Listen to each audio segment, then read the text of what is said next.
안녕하세요. 세계정치, 한국정치 차재원입니다. 동아시아 순방에 나선 펠로시의 대만 방문이 일파만파의 정치적 후폭풍을 불러일으키고 있습니다. 당장 중국의 반발이 단순한 엄포가 아닙니다. 대만을 포위하다시피 한 채 주변에게 미사일을 쏟아부었습니다. 일본도 중국 미사일이 자국의 경제적 배타 수역에 떨어진 것에 발끈해서 강력 비난에 나섰습니다. 그런데 한국도 이 파장에서 결코 자유롭지 않습니다. 어쩌면 펠로시 후폭풍의 가장 곤혹스러운 당사자라는 평가가 나올 정도입니다. 펠로시의 대만 방문이라는 날개짓이 동아시아 전후 질서를 뒤흔들 엄청난 폭풍으로 발전할 수 있다는 관측은 진작부터 제기되어 왔습니다. 불장난을 하면 다 죽는다. 시진핑 중국 국가주석은 섬뜩한 말로 공개 위협을 가했습니다. 미국 정부도 파장의 심각성을 절감하고 있었습니다.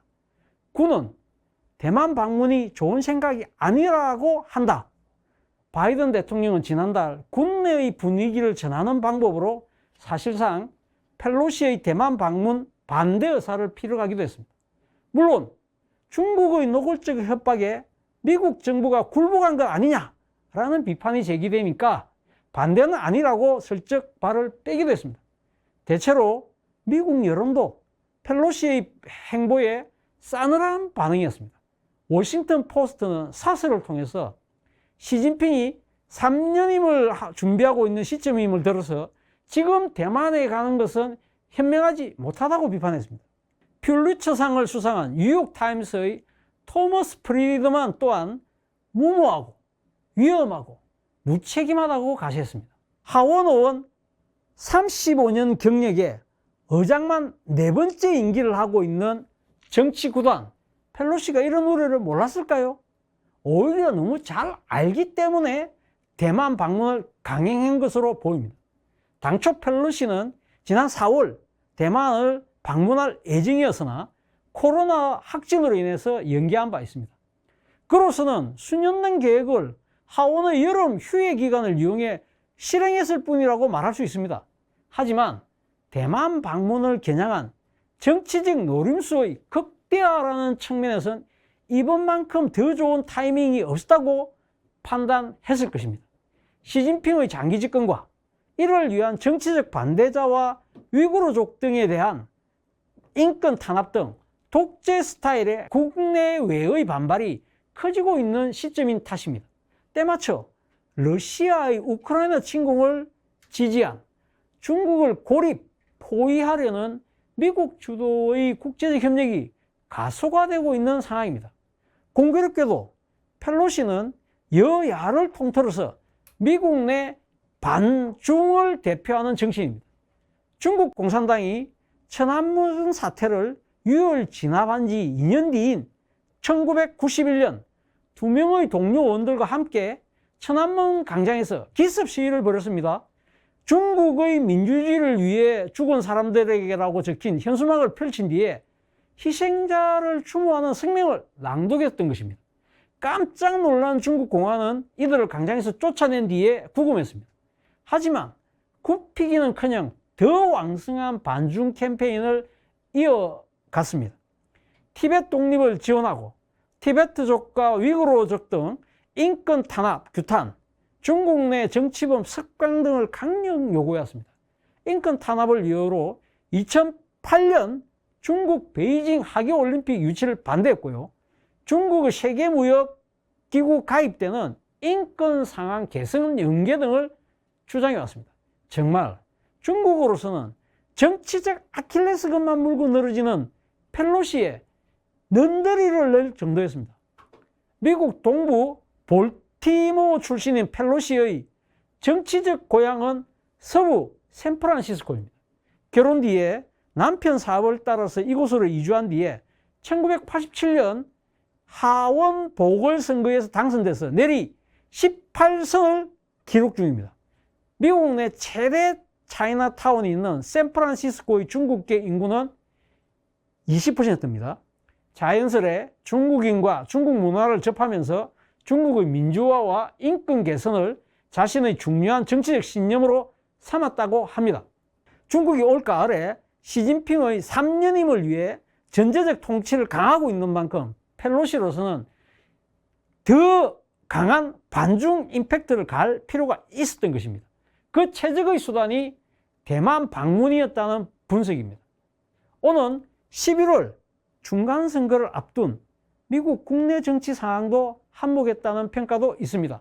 올해 82세인 펠로시는 소속 정당인 민주당의 패배가 예상되는 이번 선거를 앞두고 정계 은퇴가 점쳐져 왔습니다.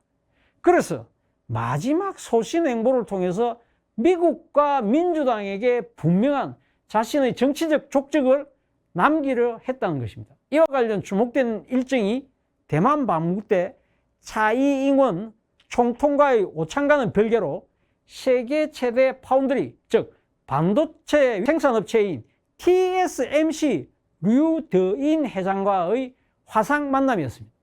TSMC는 중국을 배제하고 글로벌 반도체 공급망 구축을 위해서 미국이 주도하는 칩4의 핵심 플레이어입니다. 펠로시로서는 반중의 소신을 경제로 넓혀서 중국을 봉쇄하는 데 앞장선 셈입니다. 패권 경쟁을 벌이는 미국 정부를 도우려는 의도를 노골적으로 드러낸 것으로 보입니다. 미국의 계획대로 대만이 한국, 일본과 함께 칩4에 동참할 경우에 반도체 굴기로 새로운 도약을 꿈꾸어온 중국에게는 치명타가 될 수 있습니다. 반면 미국은 경제 부흥의 결정적 찬스를 잡을 수 있습니다. 중간선거를 앞둔 바이든과 민주당에겐 이보다 더한 선물은 없습니다. 펠로시로서는 최대의 정치적 치적으로 치부할 수도 있습니다. 또 다른 시각도 존재합니다. 대중 전략적 모성을 지키기 위한 의회의 역할론입니다. 미국은 1979년 중국과 국교를 정상화하면서 중국 대륙과 홍콩, 마카오, 타이완은 나눌 수 없다는 하나의 중국 원칙을 인정했습니다. 이에 따라서 미국은 즉각 대만과의 상호 방위 조약을 폐기하고 국교를 단절했습니다. 하지만 미국은 드러내놓고 하나의 중국 원칙을 지지하지 않았습니다. 이른바 전략적 모성입니다. 이에 따라서 중국의 무력 통일에 반대하면서 대만의 자치는 최대한 보장해야 한다는 입장을 견지해왔습니다. 그동안 이를 적극적으로 뒷받침해온 게 미국 의회입니다. 1979년 대만과 단교 직후 의회는 압도적인 찬성으로 대만의 안전과 필요시 병력 투입을 골자로 한 대만 관계법을 통과시켰습니다. 최근엔 미국 상원이 대만에 대한 군사적 지원을 강화하고 국제기구에서 대만의 역할을 확대하는 내용의 법 개정까지 추진하고 있습니다. 시진핑의 권력 강화와 대만 침공 시나리오가 자꾸 해자되는 데 대한 미국 의회 나름의 대응 노력이었습니다. 따라서 펠로시의 대만 방문을 여론이 싫다 해도 미치 매코넬 상원 원내대표를 비롯한 공화당 상원 의원 26명은 적극 지지하고 나섰습니다. 펠로시의 도발에 중국의 대응 강도는 이전과는 확실히 다릅니다. 지난 1997년 당시 뉴트 깅리치 하원 의장도 대만을 방문한 적이 있었으나 이 정도는 아니었습니다. 하원 의장이 미국 권력 서열 3위이긴 하지만 깅리치는 당시 야당 의장이었습니다. 반면에 펠로시는 여당의 의장입니다. 바이든 대통령과 정치적 교감에 따른 다분히 의도된 방문이라고 볼 수 있습니다. 또 하나의 차이점은 25년 전 깅리치 방문 때 중국은 자신을 드러내지 않고 때를 기다리며 실력을 기른다는 의미의 도광양해의 상태였습니다. 이제는 미국과 맞서는 G2국가를 자처하는 중국은 강대국으로 우뚝 선다는 대국 굴기를 감추지 않고 있습니다. 당연히 미수복 영토인 대만의 독립을 자극할 수 있는 펠로시의 행보에 확실히 세기를 박아야 하는 입장입니다. 여기서 지난해 공산당 사상 세 번째 역사 결의를 통해서 마오쩌둥 반열에 오른 시진핑은 펠로시 도발에 대한 확실한 응징을 통해서 정치적 건의를 똑바로 세워야 했습니다. 그래야 가을 당대에서 3년임의 장기 집권 체제를 안정적으로 구축할 수 있습니다. 이렇게 시작된 중국의 대만 압박은 군사, 경제, 외교 등 전방위적으로 이루어지고 있습니다. 대만 포위군사훈련은 72시간 만인 지난 7일 끝났지만 중국의 무력 시위는 계속되고 있습니다. 아울러 대만산 농산물 수입 중단, 건축 자재용 천년모래의 대만 수출 금지 등 경제 제재를 병행하고 있습니다. 어쨌든 펠로시의 대만행을 막지는 못했지만 시진핑은 전쟁도 불사한다는 결연한 의지로 하나의 중국 원칙을 대내에 천명했다는 평가입니다. 특히 미군에 결코 밀리지 않는 군사력을 가시해서 정치적 체면도 지켰다는 얘기도 나옵니다. 대만 역시 크게 손해볼 게 없다는 분석입니다. 중국 침공설에 국제사회가 차갑게 등을 돌리면서 오히려 대만 독립명분을 제고하는 기회가 됐다는 겁니다. 그간 분리독립 목소리를 높여온 차이잉원 대만 총통의 정치적 입지 또한 더 공고해졌다는 보도도 잇따르고 있습니다. 이렇듯 정치적 셈법만으로 따져봤을 때는 어쩌면 최대 피해자는 윤석열 대통령일지도 모릅니다. 집권 석 달도 안 돼 20%대로 떨어진 윤 대통령의 국정 지지율 추락에 펠로시 패싱 논란이 등장했기 때문입니다. 대만을 떠난 펠로시는 한국으로 바로 직행했고요. 대선 기간 중에 반중 캠페인으로 쏠쏠한 재미를 본 윤석열 대통령과의 만남이 아주 주목됐습니다. 그런데 정작 윤 대통령은 휴가 중임을 들어서 펠로시를 만나지 않았습니다.